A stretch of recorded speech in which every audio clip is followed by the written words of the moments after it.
पोषण में या खर्चा पानी देने से भी आनाकानी करने लगते हैं,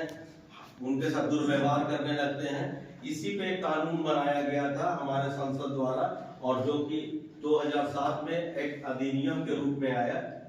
और उसी के तहत चूंकि सर के पास समय नहीं है, इसीलिए मैं भी काफी संक्षेप में जो आपके काम लायक है उसकी मैं जानकारी दूंगा कि इस अधिनियम, ये जो अधिनियम है वरिष्ठ नागरिक एवं अभिभावक के भरण पोषण एवं अधिकार अधिनियम 2007, इसमें अभिभावक और सीनियर सिटीजन वरिष्ठ नागरिक दोनों को दर्शाया गया। कहा गया कि वरिष्ठ नागरिक दोनों के अधिकारों का रक्षा किया गया, दोनों के अधिकारों हितों का रक्षा किया गया। तो बोला कि वरिष्ठ नागरिक वो होंगे जो 60 वर्ष से ऊपर के होंगे, अभिभावक वो होंगे जिनके बच्चे का शादी हो गया, ठीक है, तो वो भी इसके तहत, जिनके बच्चे का शादी हो गया है तो वैसे अभिभावक भी इस कानून के तहत आए। और इसमें सबसे बड़ी बात है कि अगर इस कानून के तहत ये बताया गया है कि अगर कोई भी बेटा, बेटी, बहू, पोती, पोता, अगर कोई भी आपका भरण पोषण सही से, अगर आप अपना भरण पोषण अपने संपत्ति से नहीं कर पा रहे हैं, करने में असक्षम है, और आपके बाल बच्चा अगर आपका भरण पोषण नहीं करते हैं, इनकार करते हैं, सही से नहीं करते हैं, तो आपको एक आवेदन यहाँ पे एसडीओ, अनुमंडल पदाधिकारी, जिसको कि यहाँ पे भरण पोषण प्राधिकार के नाम से चिन्हित किया गया, उनके पास मात्र एक आवेदन देना है। और उस आवेदन में जो भरण पोषण प्राधिकारी होंगे उनको ये ड्यूटी बाउंड किया गया है कि समय सीमा तय किया गया कि 90 दिन के अंदर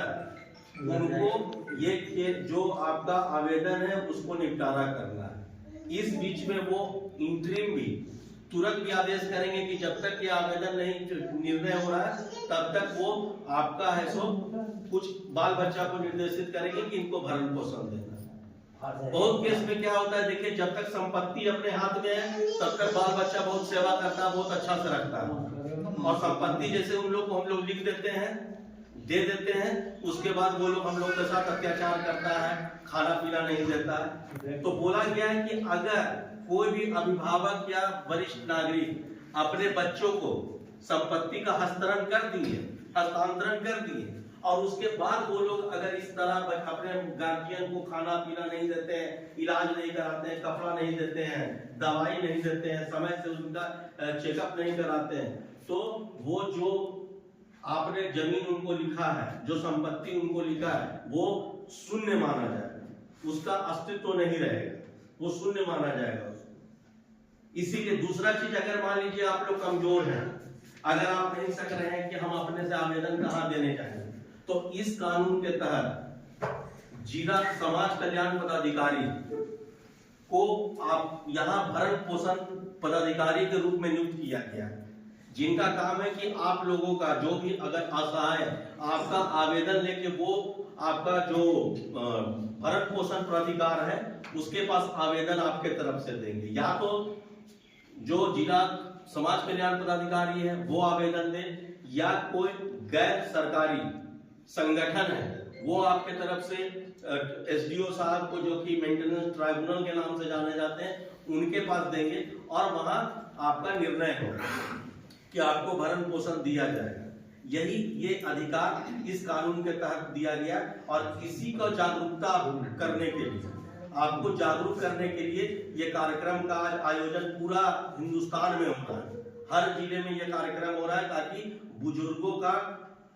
भरण पोषण अच्छा से लोग करें। सिर्फ भरण पोषण में खाना नहीं, भरण पोषण का मतलब है उनका खाना, उनका कपड़ा लत्ता, उनका दवाई, उनका इज्जत और उनका इलाज और सम्मान के साथ रहने का अधिकार। उसी कानून के तहत जो आज हम लोग वृद्धा आश्रम का जो देख रहे हैं कि हर जगह बन रहा है, ये उसी कानून में राज्य सरकार को डायरेक्शन दिया गया है कि हर जगह आप वृद्धा आश्रम का भी एस्टैब्लिशमेंट करें। तो इसी जागरूकता को बढ़ाने के लिए, आप लोग तक पहुंचाने के लिए माननीय राष्ट्रीय विधिक सेवा प्राधिकार ने एक प्रण लिया है, और जैसा कि हम लोग हमेशा हमारे जज साहब किसी भी कार्यक्रम में आप लोग पास आते हैं, आप लोग को कोई समस्या रहता है तो उससे रूबरू होते हैं, तो अभी भी करेंगे। तो अगर आप लोग को किसी को लगता है कि आपके बाल बच्चों ने गलत किया है और अगर आपको